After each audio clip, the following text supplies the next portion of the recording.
Assalamualaikum warahmatullahi wabarakatuh. Perkenalkan, nama saya Noval Adin Ramadan, dari kelas 11 IPA 5 absen 26. Nah, di sini saya akan membacakan presentasi tentang badminton.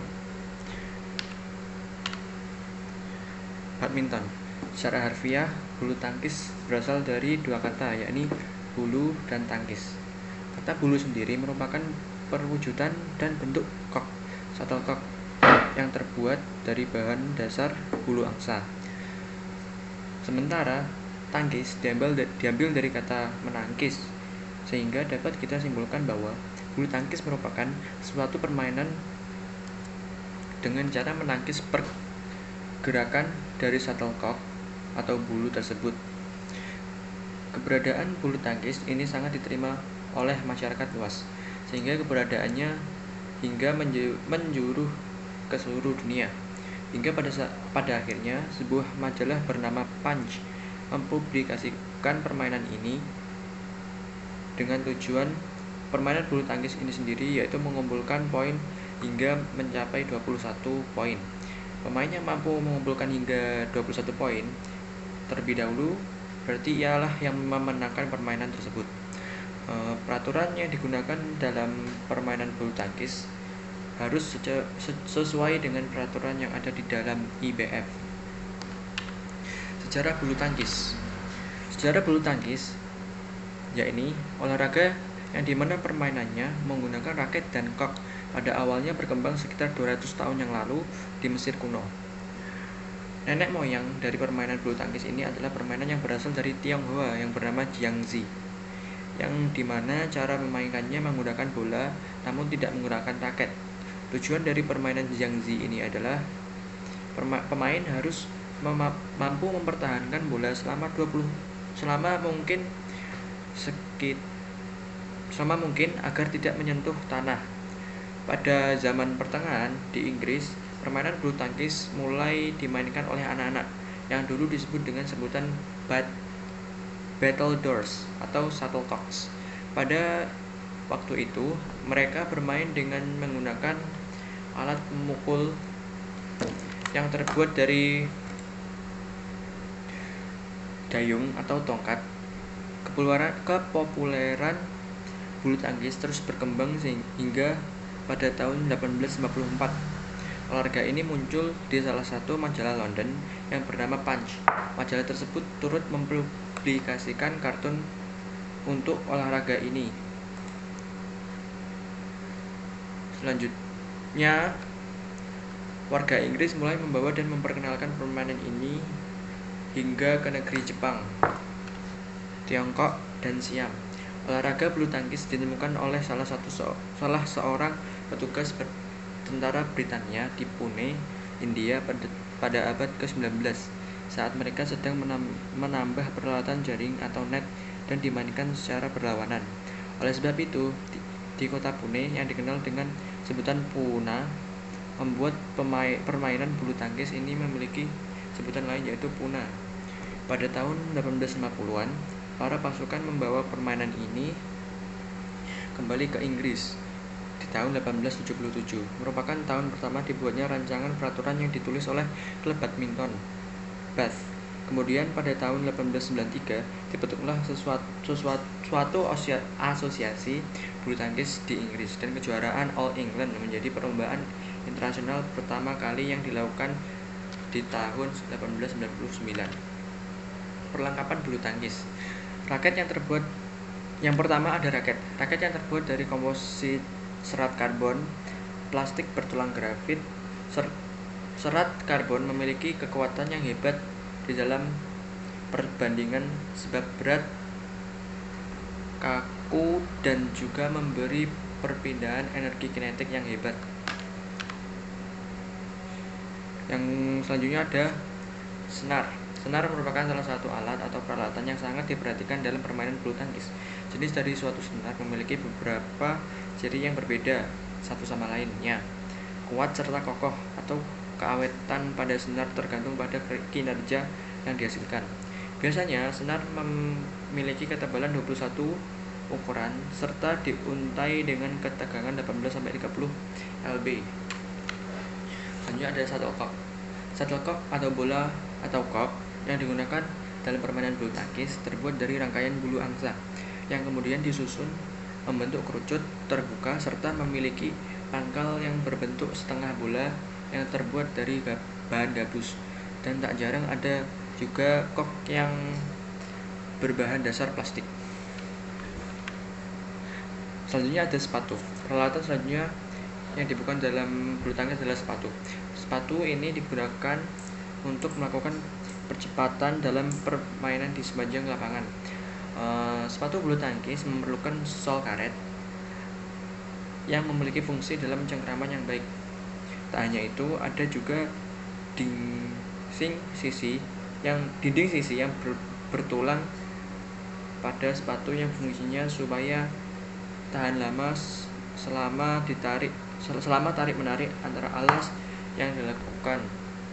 Selain memberikan dampak positif, sepatu juga mempunyai dampak negatif, yaitu dapat menyebabkan stres atau ketegangan pada lutut, juga pergelangan kaki. Selanjutnya adalah lapangan bulu tangkis. Seperti yang kita ketahui, lapangan bulu tangkis atau badminton ini berbentuk persegi panjang yang kemudian dibagi menjadi dua bagian, yaitu bidang permainan yang saling berhadapan serta terpisah dengan net yang membentang di tengah. Dalam lapangan bulu tangkis ini terdapat beberapa garis yang meliputi garis servis depan, garis servis tengah, garis servis samping untuk pemain tunggal di sisi kiri dan kanan, serta garis servis belakang untuk permainan ganda.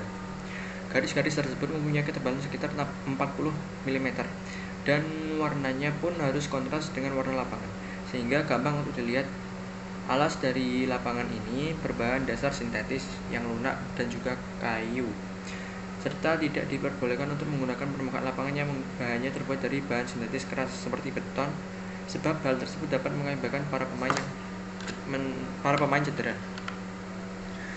Berikut ini adalah ukuran lapangan bulu tangkis yang ditetapkan dengan standar internasional.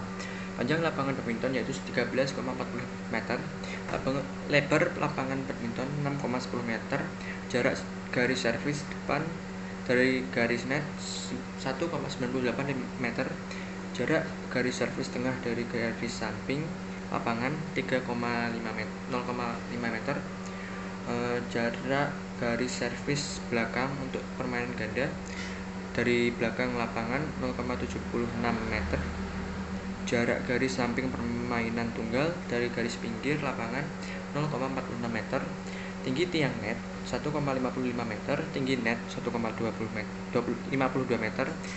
Tak hanya itu, terdapat juga ukuran lapangan mini yang biasanya digunakan untuk anak usia di bawah 9 tahun yang memiliki ukuran panjang 10,05 meter dengan lebar 4,40 meter, dan setiap ukuran lapangan bulu tangkis ini berbeda tergantung dengan jumlah pemainnya. Teknik dalam bulu tangkis: 1. Teknik memegang raket, 2. Sikap berdiri, 3. Kerja kaki, 4. Teknik pukulan. Teknik memegang raket ada beberapa jenis, yaitu ada pegangan Amerika, pegangan Inggris, pegangan berjabat tangan, dan pegangan backhand. Sikap berdiri. Sikap berdiri dalam olahraga ini membutuhkan keseimbangan. Dalam hal ini, pemain tidak hanya berdiri tetapi juga harus dalam posisi siap bermain. Sikap berdiri dalam bulu tangkis antara lain: 1. Badan bertumbuh pada kedua kaki, 2. Kedua kaki dibuka selebar bahu dan agak ditekuk, bisa juga salah satu kaki ke depan dan yang lainnya sedikit ke belakang, dan tangan agak diangkat dan ditekuk sehingga raket sejajar dengan dada atau kepala. Selanjutnya adalah kerja kaki. Bulu tangkis menuntut para pemainnya untuk bergerak lincah dan cepat. Karena itu, kerja kaki atau footwork punya peran yang sangat penting di dalam permainan. Kita tidak hanya untuk memposisikan badan, tetapi juga menjadi tumpuan sekaligus pusat keseimbangan tubuh. Selanjutnya adalah teknik pukulan. Ada bermacam-macam teknik pukulan, yaitu service, lob, undershot, drop shot, drive, netting, dan smash serta overhead. 1. Service. Di sini ada 3 jenis servis, yaitu servis panjang. Teknik ini dilakukan untuk membuat cork melambung tinggi dan jatuhnya cukup jauh dari area net. Teknik ini bertujuan agar cork bisa jatuh di belakang pemain lawan sehingga mereka kesulitan untuk mengembalikannya. Yang selanjutnya servis flick. Servis backhand dilakukan dengan tenaga sedang tujuannya agar kok bisa jatuh di dekat garis net serang lawan dan mendarat setelah sedikit melewati net. Hal ini juga bertujuan agar lawan kesulitan mengembalikan serangan. Selanjutnya adalah serve pendek. Cara untuk melakukan serve forehand pendek ini yaitu kok harus dipukul dengan ayunan raket yang relatif pendek dan saat down net berkenaan dengan kok. Posisi siku dalam keadaan bengkok dengan tujuan untuk menghindari penggunaan tenaga pergelangan tangan serta perhatikan peralihan titik berat badan kalian. Selanjutnya adalah lob. Teknik ini digunakan dengan cara memukul kok agar bisa terbang setinggi mungkin dan jatuhnya di belakang garis lapangan area tim lawan. Pukulan seperti ini biasanya akan membuat lawan kewalahan sehingga mereka pun jadi cepat lelah. Selanjutnya adalah underhand. Untuk melakukan teknik ini, para pemain harus terampil dalam berlari dengan langkah lebar.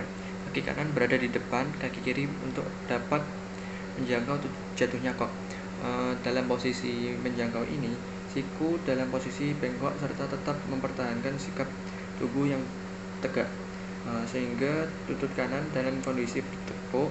Adapun fungsi dari tendang underhand yaitu untuk mengembalikan pukulan pendek atau permainan net pada lawan sebagai cara pertahanan akibat dari pukulan serangan lawan.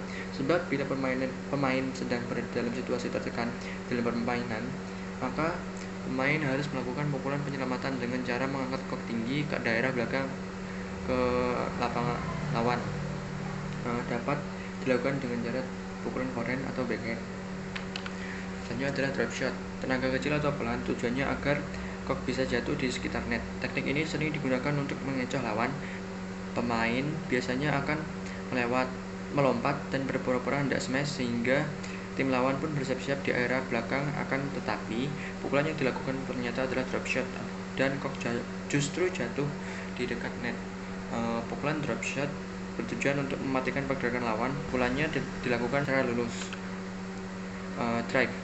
Drive adalah jenis pukulan yang mendatar. Arah pukulannya bisa lurus atau menyilang untuk menyasar sisi samping tim lawan. Teknik ini biasanya digunakan untuk menyerang maupun mengembalikan serangan dengan cepat. Selanjutnya adalah netting. Sesuai namanya, ini adalah jenis pukulan yang bertujuan agar kok jatuh di depan net setelah berhasil melewatinya. Pukulan netting ini cukup sulit dilakukan karena butuh akurasi tinggi, sehingga bila berhasil, tim lawan akan kesulitan mengembalikan serangannya. Selanjutnya adalah smash. Smash adalah jenis pukulan yang bertujuan untuk menyerang sekaligus mematikan gerakan lawan. Pukulannya sendiri sangat keras dan membentuk ke bawah. Untuk melakukan smash, pemain harus memukul kok dengan sekuat tenaga. Tujuannya agar kok bisa melaju cepat dan lawan tidak sempat untuk mengembalikan serangan. Smash juga biasanya dilakukan dengan cara melompat untuk menghasilkan serangan yang lebih cepat, kuat, dan arahnya menukik tajam ke bawah. Pukulan overhead lob dilakukan dengan cara memukul shuttlecock dari atas kepala, posisinya dari belakang diarahkan ke atas menuju bagian belakang lapangan lawannya. Ada dua jenis pukulan overhead lob yang mungkin sudah pernah didengar. Deep lob, clear adalah pukulan bola kok yang dilakukan dengan tinggi ke arah belakang lawan. Sedangkan attacking lob, clear adalah sebuah pukulan bola kok ke daerah lawan yang dipukul tidak terlalu tinggi. Itulah penjelasan mengenai hal-hal yang berkaitan dengan bulu tangkis, mulai dari sejarah hingga peraturannya. Bila Anda tertarik menekuni olahraga ini, sebaiknya lakukan sekarang juga karena bulu tangkis membutuhkan latihan rutin untuk benar-benar menguasainya. Sekian, wassalamualaikum warahmatullahi wabarakatuh.